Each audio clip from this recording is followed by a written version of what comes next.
$0 to $10,000 by the end of 2020. I'm going to show you guys the simple saving strategy that I'm using right now and how you can implement it into your financial situation. I'm also going to show you guys the 4 different accounts that you can move that money into to make sure that that money is working for you far into the future. What's going on, guys? My name is Vince and I want to welcome you to my brand new YouTube channel. This channel is going to be down the finance niche, talking about personal finance and investing for the future, with the side of my healthy addiction to trading options. If you guys are feeling generous today, go ahead and smash the like button down below for the first video on the channel. Also, in the comments down below, let me know how you guys like the studio. I just set it up and I want to get your feedback. Enough about me, guys. Let's get into the video about how you're going to get $10,000 by the end of 2020. So guys, the get rich quick Lamborghini tomorrow morning strategy that I'm using this year is automatic reoccurring deposits. Obviously, I'm totally kidding about the get rich quick, go buy a Lamborghini tomorrow morning strategy. Even though if there was one, as I look out the window right now, I do really wish I was out there in one.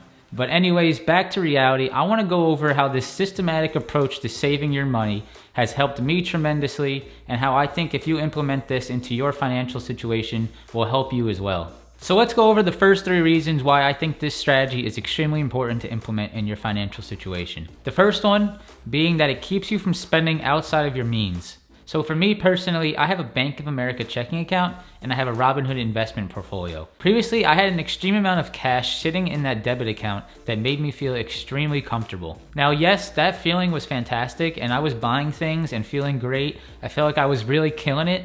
But I started to realize that I was putting no money into investments and no money for my long-term goals. Now, since starting this strategy, I have money moving over from that debit account into my investment portfolio that's setting me up for the future. Yes, I feel a little bit less comfortable with the cash that I have sitting in my debit account, but what that is really doing is it's keeping my spending in check. So the second reason I think this strategy is really great is it gives you the peace of mind of how much money you're going to be saving or allocating at the end of every single month. So for people like me that sometimes stress about financials or sometimes it consumes you, having this clear path to that goal, to that certain dollar amount or that certain percentage of your income is extremely important. The third and probably most important reason that this strategy is great for someone like me who at times has trouble thinking about the long term is that it really turns you into a more passive investor. Previously, before implementing this strategy, I was a big time trader. I was very short term, trying to, secure that bag right away, getting that Lamborghini, buying that house, balling out on all this other stuff. But I started to feel like I needed to think more long-term. After implementing this strategy, I feel much more comfortable. I know that I'm setting myself up for the future, and I know that I'm continuously getting gains on the money that I'm putting into these investments. All right, guys, so now that you know the 3 key aspects of the strategy, let's go over how much money you're gonna be allocating every single month. Now, before you guys do this strategy, there are a few things that I recommend you take care of before investing money. First, let's have a 3 to 6 month emergency fund just in case anything was to happen. And the next one, you want to pay off all your high interest debt. You probably should pay that off before you spend any money into investments for the future. So if you guys are watching, you have no high interest debt and you have 6 months of expenses in an emergency fund, then you're absolutely killing it. Only 29% of Americans have a 6-month emergency fund saved up. So you guys are at the point where you want to invest. It's time to crunch the numbers. Now, obviously, the dollar amount is going to be different for everyone depending on their income and the risk aversion, the amount of money they want to put into the market. Regardless of the dollar amount, the percentage that the strategy calls for is a flat 15% of your yearly gross income saved into this account of your choice. So to be as transparent as possible, I'm going to go ahead and give you guys an idea of what I'm saving every month and putting into this account. So timesing my yearly gross income by 15% gets me $12,750. Dividing that by 12 for the 12 months in the year gives you a little bit over $1,000, but for the sake of this video, we're gonna say $1,000 per month. So $1,000 is the amount that I'm taking out of my debit account and moving into this investment account every single month.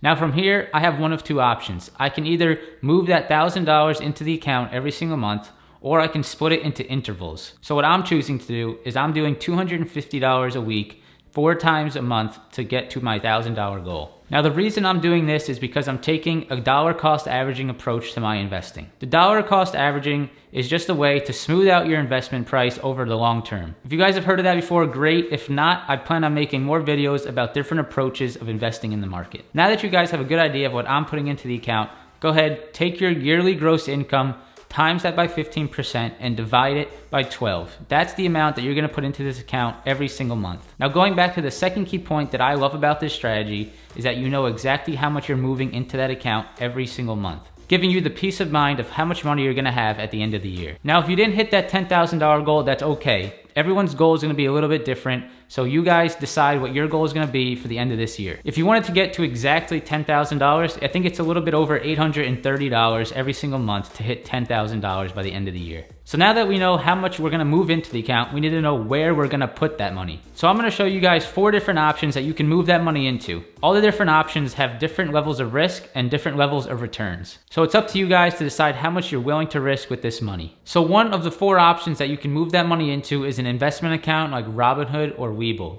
Personally, I'm using Robinhood, and I'm sure you guys are familiar, so I'm not gonna get too much into the features of the app, but I'm gonna go ahead, jump on the phone, and show you guys exactly how to set up those reoccurring deposits. So as you guys can see, here's my account, $3,027, up a cool 10% in the account. I'm super happy with that performance. Setting up those reoccurring deposits, you're gonna go to the bottom right, you're gonna go to transfers in this menu, and you're gonna see the schedule automatic deposits. Now, once you go to that, you can see how I'm doing $250 a week into this account. Press on the add automatic deposits and you can see all the different options you have in Robinhood. Quarterly, monthly, twice a month, weekly, or just a one-time deposit. Robinhood also shows you when that money will be deposited into the account. So as you can see here, quarterly, this deposit will be initiated on the 1st of every January, April, July, and October. On monthly, every single month, the 1st of the month. Twice a month, it'll be on the 1st and the 15th of the month. Weekly will be every single Monday.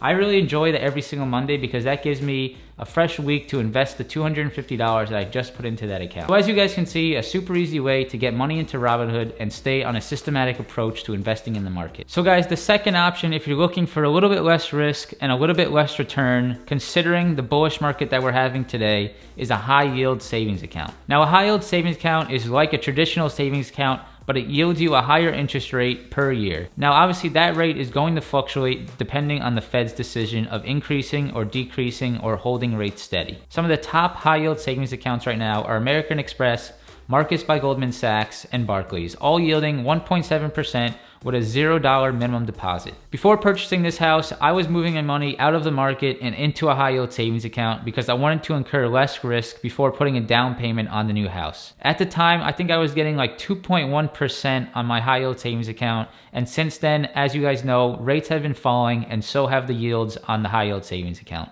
Before moving any money into these high yield savings accounts, guys, do some due diligence, check out the competitors, and see which one fits your investment needs. So guys, the third option is putting that money into a CD. A CD really is just a way to lock up money anywhere from 6 months to 5 years and getting a guaranteed interest return on your money. Probably the best way to explain it is you just giving money to a bank. They're gonna go ahead and invest that money, most likely yield a higher return that they're gonna give you, and give you a little pat on the back, say here's 2% for giving us your cash. Now, the fourth and final option that I recommend is contributing to your Roth IRA on a weekly or monthly basis.